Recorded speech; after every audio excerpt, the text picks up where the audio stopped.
अर्को चाहिँ हामीले देख्छौं नोआसँग बाँडिएको करार बाइबलमा है। नोआसँग बाँडिएको करार, यसलाई चाहिँ संरक्षणको करार भन्छ, कभेनेन्ट अफ प्रिजर्भेसन भन्छ। यो पनि द्विपक्षीय, पहिलो पक्ष परमेश्वर, दोस्रो पक्ष आदम नोआ र शर्तहरू। यहाँ चाहिँ यो चाहिँ शर्त रहित करार हो। हेर्नु, आदमको करार चाहिँ शर्त सहित करार हो, किनभने जुन दिन तैँले फल खान्छस् तब मर्नेछ। यहाँ चाहिँ कुनै पनि शर्त राख्नु भएको छैन। र शर्त नराख्नुको कारण के हो थाहा छ? यदि परमेश्वरले शर्त राखेको भए मान्छेले त्यो पालन गर्नै सक्दैन थियो र सबैलाई उहाँले जल प्रलयले नाश गर्नुहुन्थ्यो कि उहाँले है। शर्त नराख्नु नै अनुग्रही हुनु हो क्या, बुझ्नु भयो नि? परमेश्वरले आफ्नो शर्त राख्नु भयो भने हामी पालन गर्नै सक्दैनौँ। अहिले आउँछ क्या, परमेश्वरले किन अब्राहमलाई मस्त निन्द्रामा पार्नु भयो? अब्राहम किन सुतेको थाहा छ? अहिले आउँछ त्यो कुरा। यदि अब्राहम जागा भएको, अब्राहम पनि त्यो मासुको टुक्रा भित्रबाट छिर्नु पर्ने थियो के, तर अब्राहमलाई परमेश्वरले मस्त निन्द्रामा पार्नु भयो है। परमेश्वरले यहाँ शर्त राख्नु भएको भए मानिसको पाप अधर्मले गर्दाखेरि उहाँलाई रिस उठ्थ्यो, उहाँले जल प्रलय ल्याएर सबै मान्छेलाई नाश गर्नुहुन्थ्यो कि, तर उहाँले शर्त राख्नु भएन। त्यही भएर यो शर्त रहित करार हो नोआको करार। आदमको करार चाहिँ शर्त सहित करार हो, नोआको करार चाहिँ शर्त रहित करार हो। यसमा कुनै पनि शर्त छैन। परमेश्वरले भन्नुभयो मानिस जन्मिँदा नै इभिलबाट जन्मिन्छ, त्यही भएर अब म मानिससँग युद्ध गरेर राख्दिन, म अब कहिले पनि जल प्रलय ल्याउने छैन भनेर भन्नुभयो क्या। यदि मानिस अब राम्रो भयो भने चाहिँ जल प्रलय ल्याउँदिन, राम्रो भएन भने ल्याउँछु भन्यो भने चाहिँ यो चाहिँ शर्त भयो क्या। शर्त छैन यसमा, टर्म्स एन्ड कन्डिसन छैन। र करारको चिन्ह के हो? इन्द्रेणी हो, हामीलाई थाहा छ। र हिब्रू भाषामा यसलाई राम्रोसित अध्ययन गर्यो भने के रहेछ भने यो इन्द्रेणी भनेको परमेश्वरले आफ्नो धनुष चाहिँ बिसाउनु भएको रे क्या। राजा महाराजाहरू युद्धमा जाँदाखेरि धनुष हान्छ नि, परमेश्वरले अब धनुष बिसाउनु भएको। त्यो भनेको शान्ति स्थापना गर्नु भएको। मानिसलाई म कहिले पृथ्वीबाट नाश गरेछन्, आफ्नो धनुष बिसाउनु भएको। त्यही भएर इङ्ग्लिसमा के भन्छ यसलाई? रेनबो। बो भनेको के हो? धनुष। उहाँले आफ्नो धनुष बिसाउनु भएको, धनुषलाई आराम दिनु भएको। अझ कतिजनाले के भन्छ? धनुष माथि तीर तेर्साएको हुन्छ, आफैसँग युद्ध अर्थात् करारसँग भएमा परमेश्वरले श्रापित। अर्थात् के भनेको भने परमेश्वरले यदि मैले मानिसलाई फेरि जल प्रलय ल्याए मैले आफैले आफैलाई धनुष हान्नु परोस्, म आफै श्रापित होस् भनेर परमेश्वरले त्यसरी कसम खानु भएको भनेर कतिजना विद्वानहरूले भन्छ है। जे जस्तो भए पनि परमेश्वरले चाहिँ यो करारको चिन्ह चाहिँ इन्द्रेणी राख्नु भएको कारण जब जब म आकाशमा इन्द्रेणी फिजाउँछु तब म करार सम्झनेछु। अहिले पनि इन्द्रेणी आउँदाखेरि परमेश्वरले त्यो करार सम्झिनुहुन्छ है। हामीले प्रतिज्ञा गरेर कति वर्षसम्मको लागि प्रतिज्ञा गर्छौँ भन्दा आज गरेको प्रतिज्ञा भोलि बिर्सिहाल्छौँ हो कि न? 1 वर्ष 2 वर्ष मान्छे त हो। परमेश्वरले ऊ बेला गर्नुभएको प्रतिज्ञा आज पनि यथास्थितिमै छ। जब जब इन्द्रेणी देखा पर्छ तब तब परमेश्वरले आफ्नो करार सम्झिनुहुन्छ क्या। त्यही भएर विवाहमा औँठी लगाइन्छ क्या। जब जब औँठी हेर्छ म विवाहित छु भनेर अरूले आँखा नलागोस् भनेर क्या, करारको चिन्ह हो त्यो है। र शपथ र प्रतिज्ञा कहिले पनि जल प्रलयले नष्ट हुने छैन भनेर परमेश्वरले शपथ खानुभयो। Sign and seal of the covenant भन्छ यसलाई। र यहाँ रगत चलाएको हामीले पाउँछौँ। परमेश्वरले मिठो बास्ना लिनुभयो बोसोको, र परमेश्वरले त्यसपछि भन्नुभएको हामीले पाउँछौँ। सो नोआको यहाँ एकदमै रोचक कुरा भोलि गर्नेछौँ। नोआ मात्र बाँचेन है, नोआको विश्वासले नोआको परिवार पनि बाँच्यो। र त्यहाँ बच्चाहरू थिए कि थिएन है? अब त्यो जहाजमा बच्चाहरू थिए कि थिएन? र पत्रुसले पछि गएर यो बप्तिस्माको एउटा चिन्ह भनेको छ क्या है। भनेपछि नोआको जहाजमा बच्चाहरू छन्, नानीहरू थियो भने इन्फेन्ट ब्याप्टिजम चाहिँ ठिक हो भनेर प्रमाणित हुन्छ, जुन हामी भोलि कुरा गर्नेछौँ है। नोआको करार चाहिँ संसारभरिको लागि हो, त्यही भएर हामी त्यति कुरा गर्छौँ। अब हामी अब्राहमको करारलाई चाहिँ विशेष गरी हामी हेर्नेछौँ। तपाईहरु सबैले उत्पत्ति 15 अध्याय पल्टाउनुस् त। कति गए समय, कति बाँकी छ भन्नुस् त? दिनुस् न त। जति गए नि हुन्छ ल। त फ्रिडम दिनु भयो नि त। म त रातभरि सिकाइदिन्छु हजुर जोडा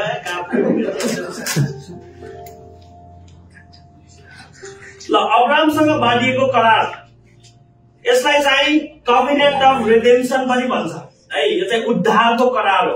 तपाईलाई थाहा छ एकदमै रोचक कुरा चाहिँ बाइबलको जुन मुख्य डक्ट्रिन छ, जुन रिफर्मर्सको doctrine salvation by faith alone भन्छ नि, साल्भेसन बाइ फेथ अलोन नयाँ करारको सिद्धान्त होइन, नयाँ करारको घटना होइन। साल्भेसन बाइ फेथ अलोन अब्राहमको घटनाबाट आएको थियो। जसरी अब्राहमले विश्वास गरे र त्यसले उनको निम्ति धार्मिकता गनियो, पावलले त्यही कुरालाई लिएर अब्राहमले विश्वास गरे र त्यसले उनको निम्ति धार्मिकता गरियो।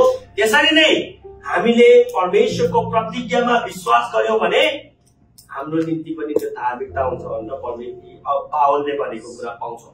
र पावलले यो आर्गुमेन्ट चाहिँ के गर्छ भने खतना आउनुभन्दा अगाडि, निष्ठाचार आउनुभन्दा अगाडि, व्यवस्था दिनुभन्दा अगाडि 430 वर्ष अगाडि नै अब्राहमले परमेश्वरलाई विश्वास गरेका थिए र योले उनको निम्ति धार्मिकता गरियो भनेर त्यो सिद्धान्त बनाएको हामीले पाउँछौं है। र अब्राहमले के माथि विश्वास गरेका थिए त? के माथि भन्दाखेरि परमेश्वरले अब्राहम 100 वर्ष पुगिसकेको थियो, सारा 90 वर्ष पुगिसकेकी थिइन्, साराको रजस्वला बन्द भइसकेको थियो र परमेश्वरले सन्तान दिन्छु भनेर भन्नुभयो। त्यो कुरामा विश्वास गरेकोले के असम्भव छैन त? परमेश्वरले असम्भव कुरामा विश्वास गर्न लगाउनु भयो अब्राहमलाई। हामीले सक्छौं त? 90 वर्ष पुगेकोले बच्चा जन्माउँछ भनेर विश्वास गर भनेर सक्छौं त? सक्दैनौं नि। तर अब्राहमले विश्वास गरे के त्यो कुरामा, त्यो नै उनको निम्ति धार्मिकता गरियो। पछि त्यही कुरा मेरीले आउँछ नि, मरियम तिमी गर्भवती हुने। म कसरी गर्भवती हुन्छु? म त विवाह पनि भएको छैन। तपाईँलाई थाहा छ मरियम कति वर्ष थिइन् होला जब स्वर्गदूत आयो? विद्वानहरूको अनुसार 13 वर्ष के 13 इयर्स ओल्ड। 23 वर्ष होइन 13 वर्ष है। 13 या 14 भन्छ के, धेरै भयो 15। असम्भव के, त्यहाँ पनि असम्भव। तर मरियमले के गर्यो? विश्वास गरे के म तयार छु भनेर मरियमले त्यहाँ गीत गाएको हामीले पाउँछौं के न। यहाँ पनि अब्राहमले परमेश्वरले दिनुहुन्छ भन्ने कुरा, त्यो प्रतिज्ञामा विश्वास गर्नुभयो र पछि त्यो सन्तानलाई इसाकलाई मोरियाको दानामा गएर बलिदान गर भनेर उहाँले गर्नुभयो। किन? हिब्रूको पत्रले के भन्छ पछि?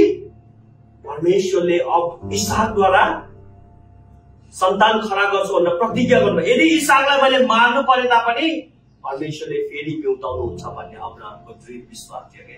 त्यही भएर अब्राहमले बलिदान गर्न तयार भएको है। भनेपछि विश्वास। तपाईहरुले येशू ख्रीष्ट देख्नु भएको छ? छैन। येशू ख्रीष्टसँग संगत गर्नु भएको छ? छैन। चेलाहरू देख्नु भएको छ? छैन। क्रुसमा येशू ख्रीष्ट मर्नु भएको हामीले देखेका छौं? छैन। येशू ख्रीष्ट पुनरुत्थान भएको देख्नु भएको छैन। तर हामीले के गर्छौं? विश्वास गर्यौं के। अहिले त अहिलेको मानिसहरुको लागि त साइन्सको लागि त असम्भव हो नि।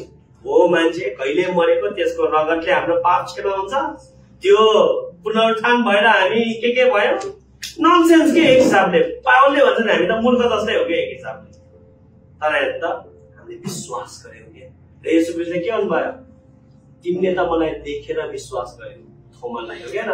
तर धन्य तिनीहरू जसले मलाई देखेका छैनन् र पनि विश्वास गरेका छन्। अब्राहमले पनि परमेश्वरको प्रतिज्ञालाई विश्वास गरे।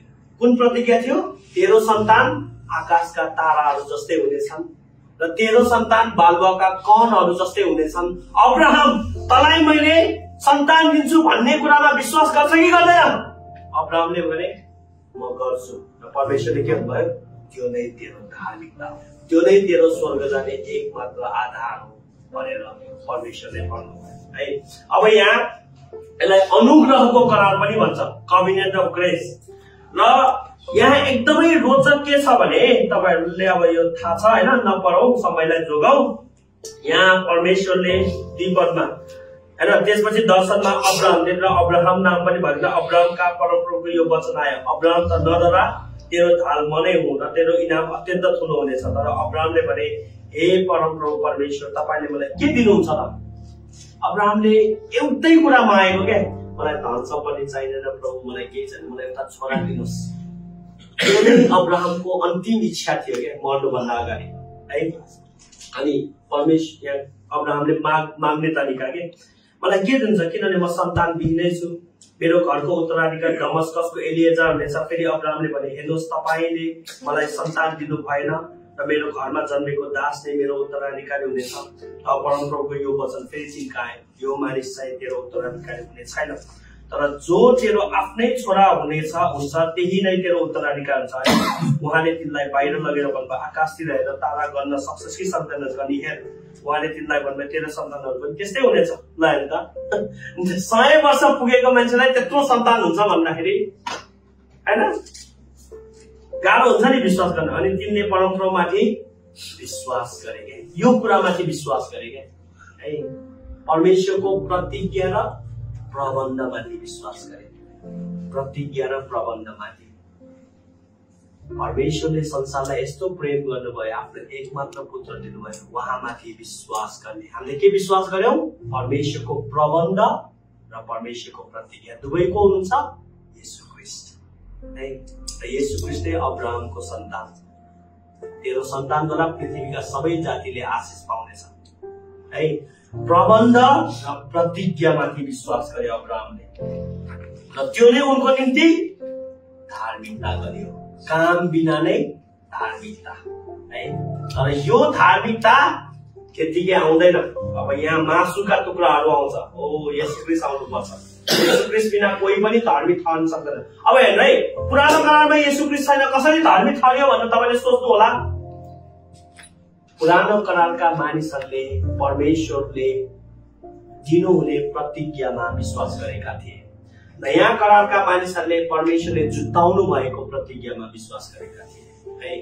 पुरानो करारका विश्वासीहरूले एक दिन परमेश्वरले येशू ख्रीष्ट पठाउनुहुन्छ भन्ने कुरामा विश्वास गरेका थिए के, आउने वाला प्रतिज्ञा र प्रबन्धमा विश्वास गरेका थिए। त्यही भएर अगमवक्ताहरूले लेखे उनीहरू पनि विश्वासद्वारा नै धार्मिक ठहरिएका थिए, तर उनीहरू चाहिँ आउने वाला प्रबन्धको प्रतीक्षामा थियो। हामी नयाँ करारका विश्वास चाहिँ आइसकेको प्रबन्धमा विश्वास गरेका थियौँ। दुवैजनाले के द्वारा? व्यवस्थाद्वारा होइन, कामद्वारा होइन, परमेश्वरमा विश्वास गरेकोले, प्रबन्ध र प्रतिज्ञामा विश्वास गरेको। डिस्पेन्सेसनल थियोलोजी छ, उनीहरू चाहिँ के भन्छ भने व्यवस्थाबाट नि मुक्ति पाउँछ। पुरानो नियमका मानिसहरू व्यवस्था पालन गरेर स्वर्ग गएका थिए, रङ हो। यहाँ अन्त अब्राहमले विश्वास गरे, त्योले उनको निम्ति धार्मिकता गरियो।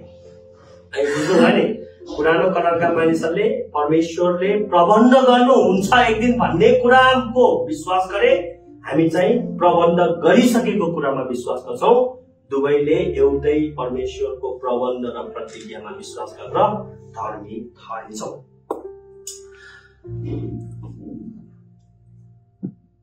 सात पदमा फेरि उहाँले तिनलाई भन्नुभयो, यो देश तेरो अधिकारमा तिनलाई कल्दीहरूको उलबाट तँलाई ल्याउने परमप्रभु मनै हुँ। तर अब्राहमले भने, हे परमप्रभु परमेश्वर, मैले यसको अधिकार गर्न पाउँछु भनेर म कसरी थाहा पाऊँ?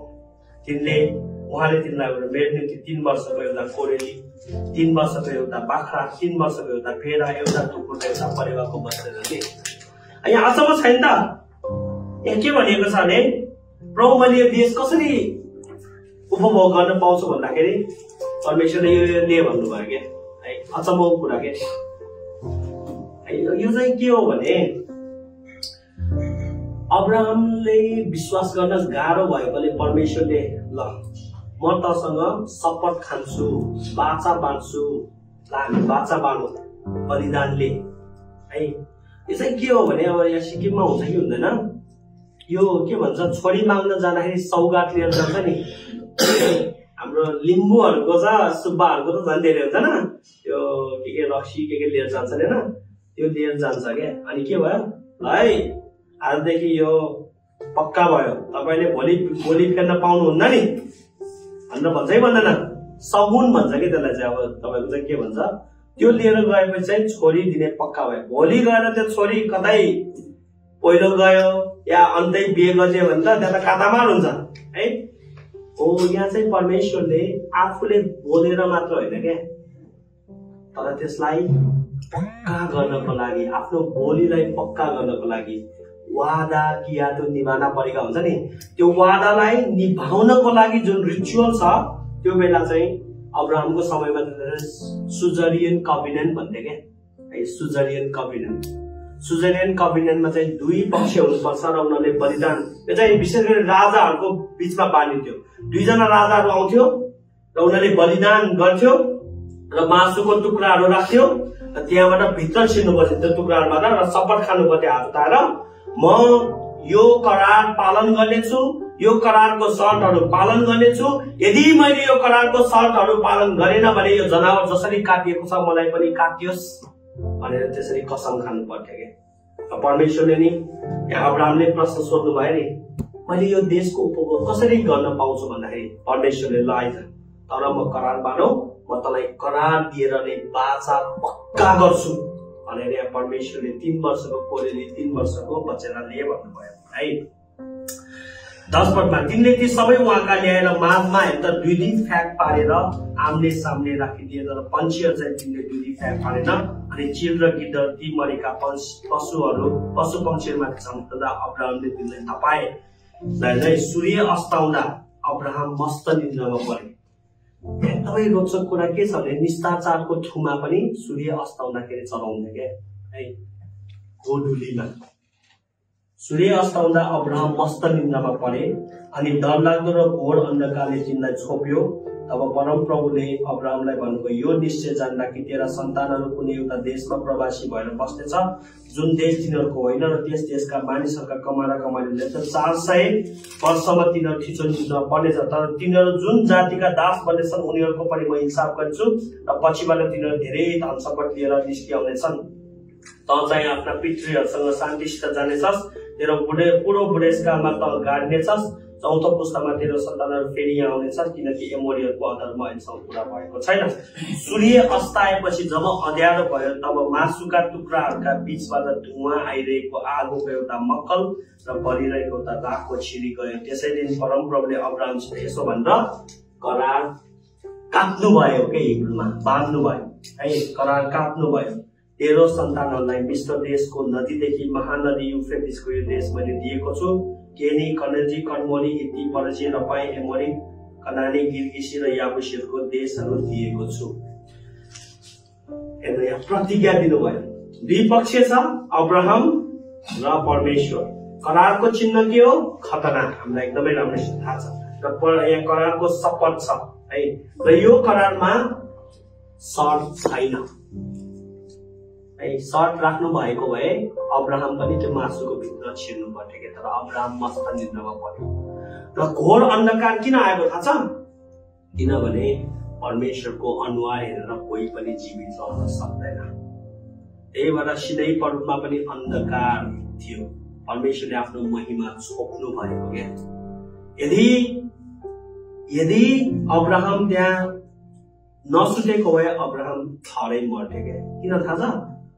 एकदमै रोचक कुरा के हो भने जब जलिरहेको पोथ्रामा परमेश्वर आउनु भएको थिएन, परमप्रभुको दूत आउनु भएको थियो। जब अब्राहमले इसाकलाई बलिदान गरे स्वर्गदूतले हप्काएको थियो, परमेश्वर थिएन। तर यहाँ साक्षात परमेश्वर आउनु भएको। पुरानो नियममा सबैभन्दा भिजिबल साँच्चीकै परमेश्वर आउनु भएको इन्सिडेन्ट चाहिँ यही मात्र हो भनेर विद्वानले, अरू बेला चाहिँ आफ्नो दूतहरू पठाउनुहुन्थ्यो क्या।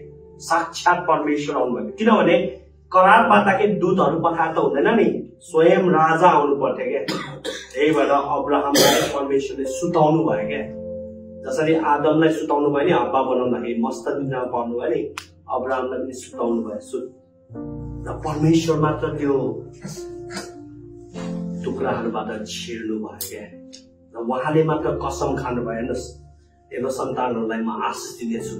र यहाँ के भनिएको भने यदि मैले तेरो सन्तानलाई आशिष दिन चुकाएँ भने अब्राहम मेरो ईश्वरत्व नाश होस् भनेको यहाँ परमेश्वर, म भस्म हुन परोस् भनेको, म अविनाशी परमेश्वर नाश हुन परोस् भनेर उहाँले शपथ खानु भएको होइन। पहिला यतातिर कसै गर्दैन, नेपालतिर चाहिँ कसैलाई आश्वासन दिनको लागि विद्या कसम भन्दै भन्दैन, म भस्म होस् होइन, कजा त तेरो मासु खानु परोस् भन्दै क्या होइन, गाईको मासु खानु परोस् भन्दा त्यसरी कसम खाँदै क्या। विद्या नष्ट, मेरो आमाको कसम, मेरो बाउको कसम भन्छ नि, यस्तै हो क्या यहाँ परमेश्वरले यहाँ कसम खानु भएको क्या। एक हिसाबले हो भने परमेश्वरले त्यो करारले आफैलाई बाँध्नु भएको क्या। यदि मैले तेरो सन्तानलाई आशिष दिएन भने अब्राहम म अविनाशी परमेश्वर नाश हुन परोस्। म आज शपथ खान्छु, म आज प्रण गर्छु अब्राहम कि तेरो सन्तानलाई म यो आशिष अवश्य नै दिनेछु। तर ढुक्क भएर बस भनेर परमेश्वरले बोली मात्र होइन कि त्यो बोलीलाई उहाँले रगतद्वारा पक्का गर्नुभयो। यो हो कि यसको मर्म यहाँ भन्न खोजेको कुरा।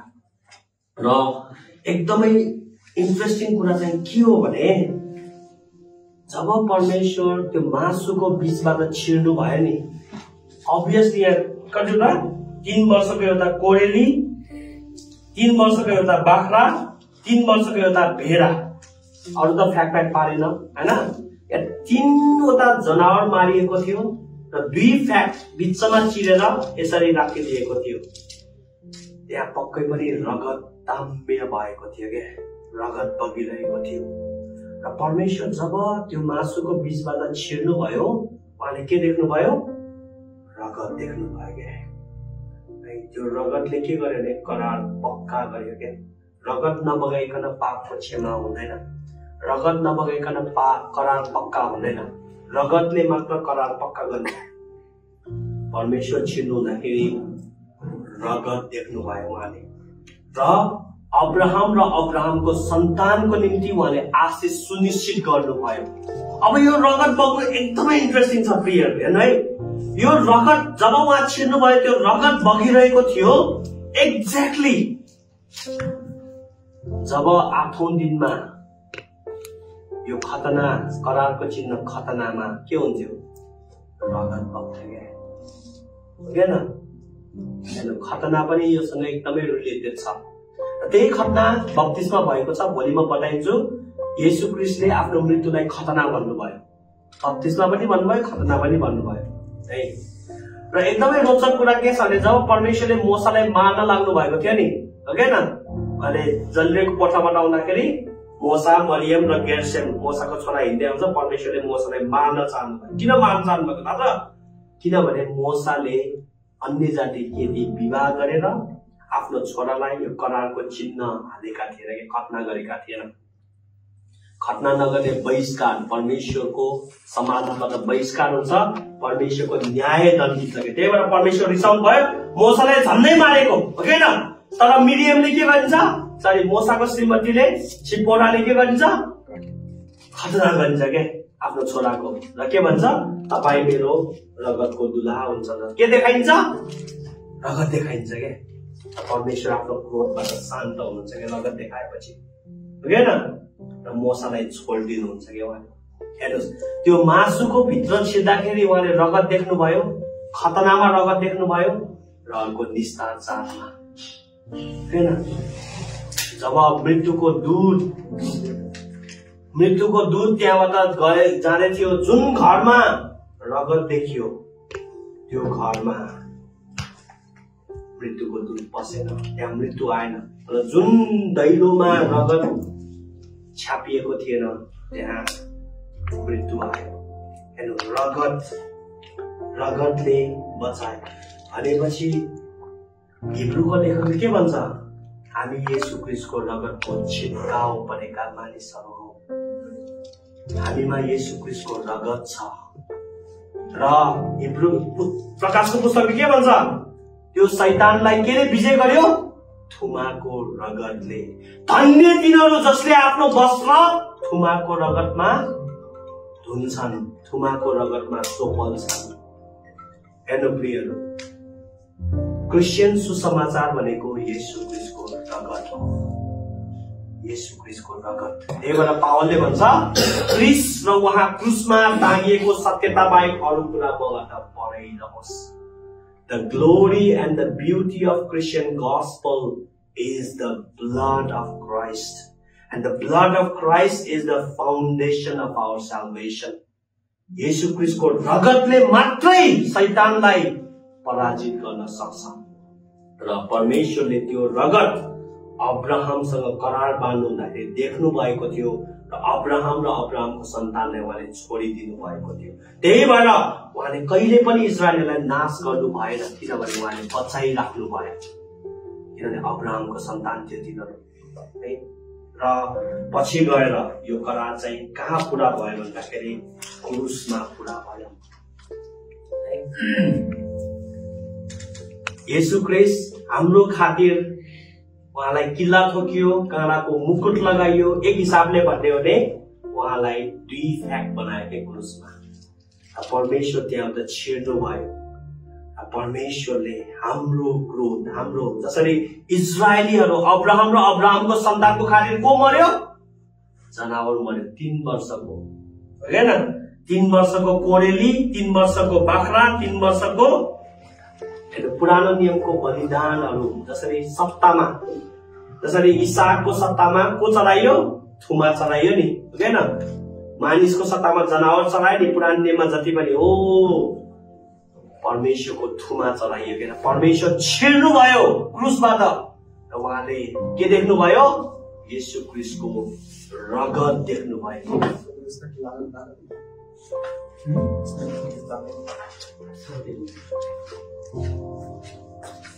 येशू ख्रीष्टको रगत देख्नु भयो परमेश्वरले, र उहाँले आफ्नो क्रोधबाट उहाँ साम्य हुनुभयो, शान्त हुनुभयो, न्याय सन्तुष्ट भयो उहाँको।